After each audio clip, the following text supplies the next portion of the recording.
What's the best video editing app on iPhone and iPad right now?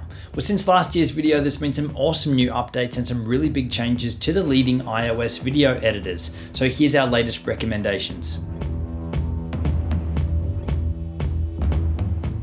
Hey, it's Justin Brown here from Primal Video. We release a ton of content to help you get better results with your videos faster.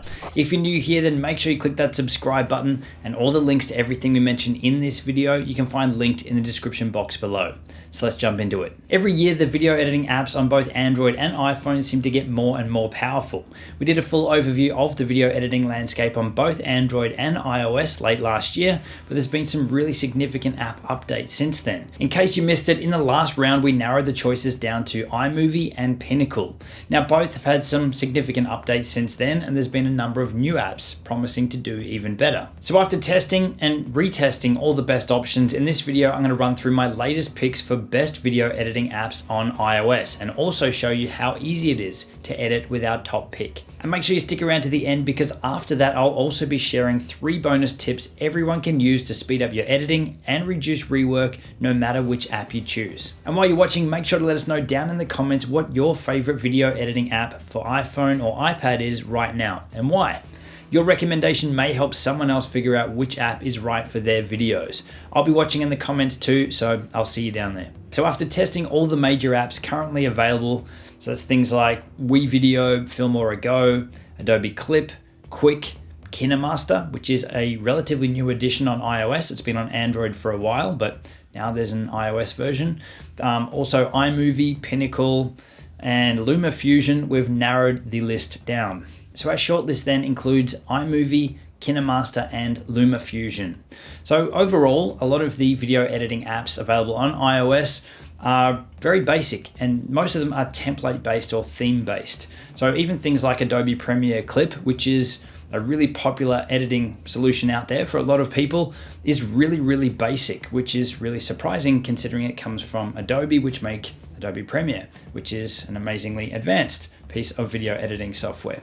There's other things like Pinnacle, which is still a solid solution. Obviously, that was one of our top picks in last year's video, but in the last year, it really hasn't grown much, whereas you've got things like Kina Master and Luma Fusion, which are really taking over the space. So to narrow that list down from our top 3, iMovie, Kina Master, and Luma Fusion, down to our top 2, it's Kina Master and Luma Fusion. iMovie is still a solid option, and if you're just starting out and you don't want really advanced video editing, then stick with iMovie. But if you're after something more advanced and something that's going to mimic what video editing is like on desktop or laptop on your iPhone or iPad, then you need to check out Kina Master and Luma Fusion. Now, before we jump into which one is the best one overall, let's run through the pros and cons of each and also highlight some of the key features. So Kina Master and Luma Fusion are the clear standouts when it comes to video editing on your iOS device. The amount of power and the performance that you have on both of these apps. They're both actually really similar. Obviously, the interfaces are totally different, and their approach to video editing totally different, but there's a lot of overlap in the features. They're both, as I said, really powerful. You can import a heap of different file types and footage from all different places, and these things are going to edit them fine. You've got a heap of control over photos as well as video. You've got control over color correction. You've got amazing control over your audio, and there's a heap of built-in presets and effects to really help take your video editing to the next level as well. So looking at the differences then and the standout features on both of them, let's start off with Kina Master. So Kina Master, as I said, is only a relatively new addition in the video editing space on iOS. It's been out on Android for quite a while, and it is one of our top picks for best video editing app on Android as well. You can't dismiss the amount of power and performance that you have in this app. The way that it supports multiple video layers or video tracks inside your editing project is really powerful. It's so easy to stack up your video layers. So you can have your primary video track, and then on top of it, bring in some photos or some B-roll or overlay footage, or even your titles. And it's so easy just to tap and pick up and move your clips around to position them to build the story that you're after. The built-in animated titles are actually really good. Usually this is something that I'll just gloss over.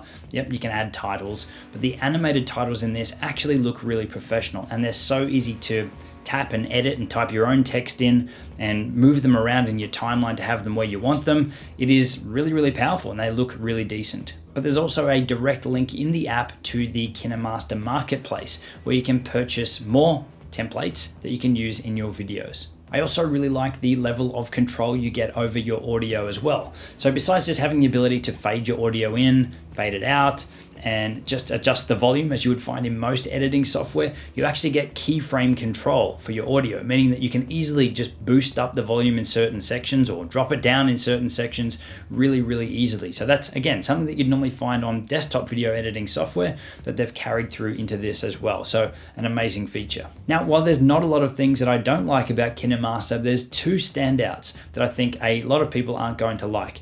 The first is the built-in color correction. It's there, you can color correct your clips, but it is very limited. You're limited to built-in presets or filters like you would have on Instagram.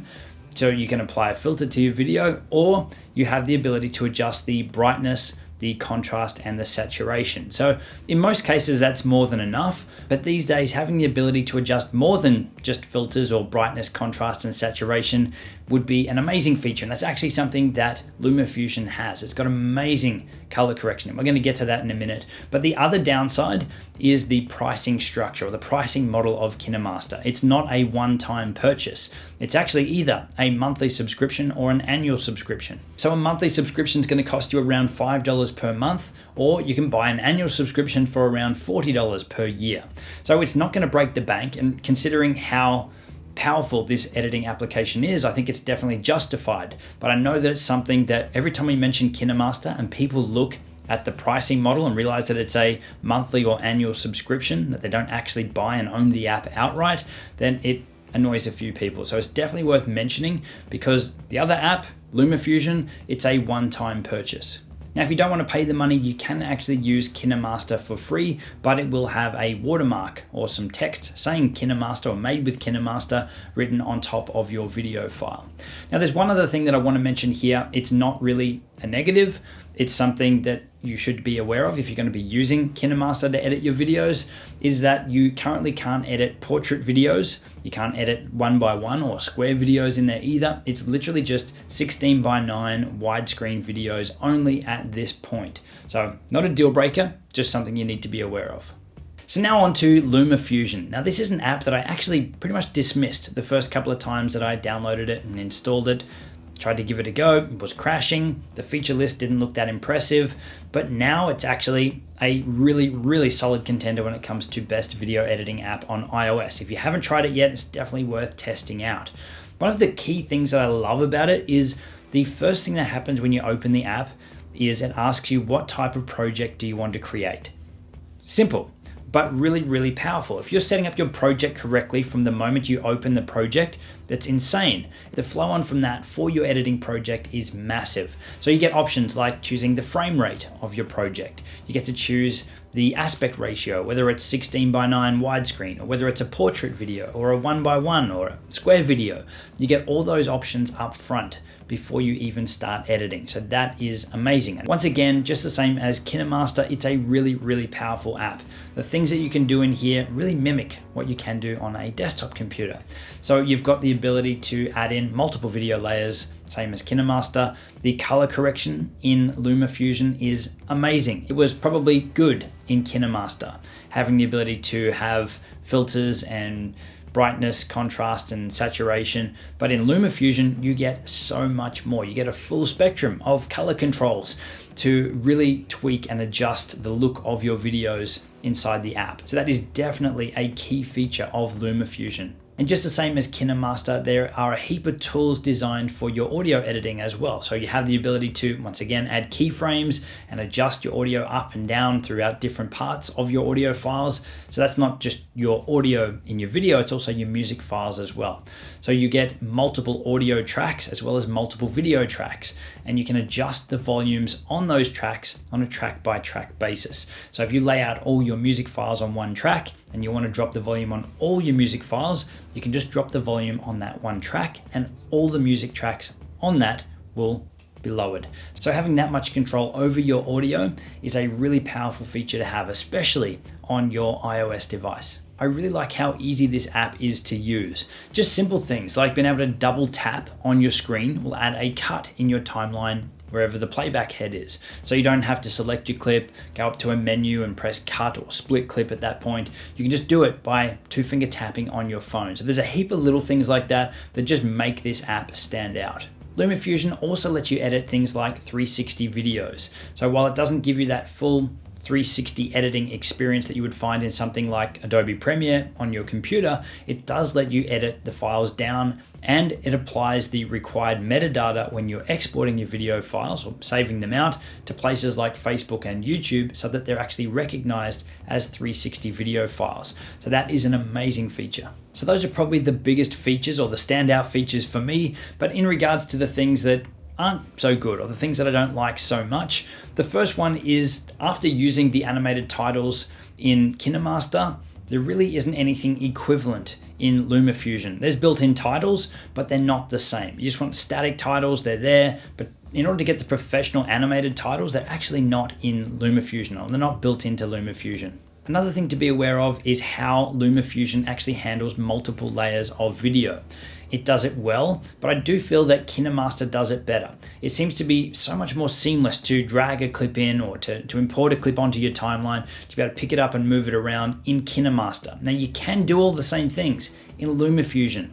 It just seems to be a little clunkier. So you can still pick up a clip and move it around, but when you're moving them up or down video layers is where it has been a little bit buggy for me. Sometimes it will snap back to the end of your entire edit and you've got to go and find it and then bring it back to where you want it. Whereas on Kina Master, that never happens. So it's not a deal breaker, and it's sure it's something that they can fix in an update, or it may have already been fixed by the time you're watching this, but there's a couple of little things around the usability of multiple layers in Luma Fusion that I don't like compared to Kina Master. So now the only other thing that we haven't mentioned yet is the price. So Luma Fusion isn't a monthly fee or an annual fee, it's a one-off fee, meaning you can buy the app and then get all the updates you'd like for a flat fee. So you can currently pick it up for around the $27 price point. So it's definitely not going to break the bank. And if you look at the amount of power and performance and what this app will actually let you do, then you should be able to justify that $27 if you're serious about making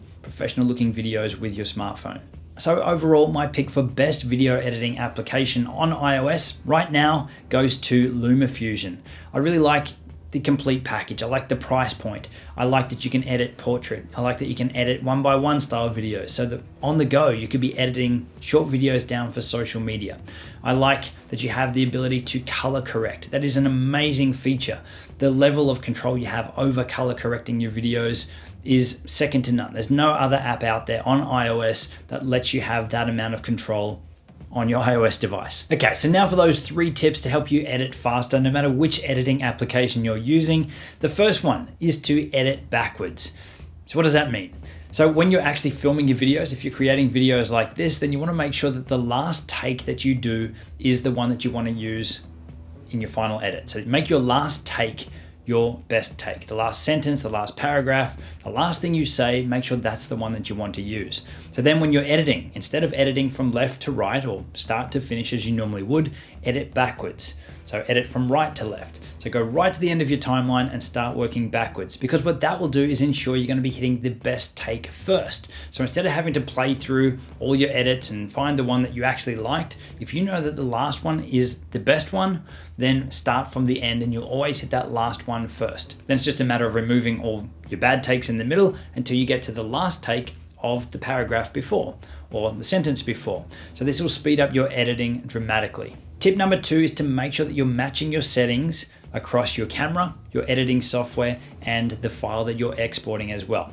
If there's a mismatch in, say, a frame rate between the footage that you're filming on your camera, the frame rate that you're editing at in your editing system, and the file that you're exporting, then you can open yourself up to weird motion or jittery playback or stuttering in the videos if there's a mismatch. So you need to make sure that whatever frame rate and whatever settings you're using in your camera, that you match in your editing software, and that you also match again in the file that you're exporting. So across the 3, keep your settings exactly the same. And tip number 3 is to edit first and add all your effects and things afterwards. So the first thing that most people do when they get to their editing is they jump straight into the fun stuff, the color correction, the effects, and everything to make their videos look good without focusing on editing the content down first. So the tip here is to focus on the content first. Edit all your footage down to something small and manageable before you even look at an effect or a color grade or any changes to your footage.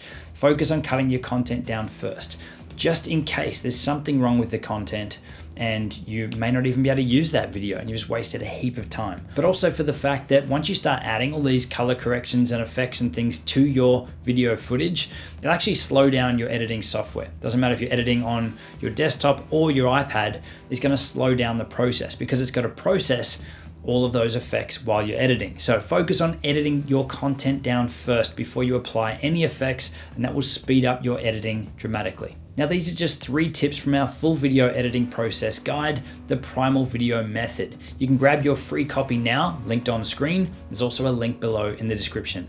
I'll see you soon.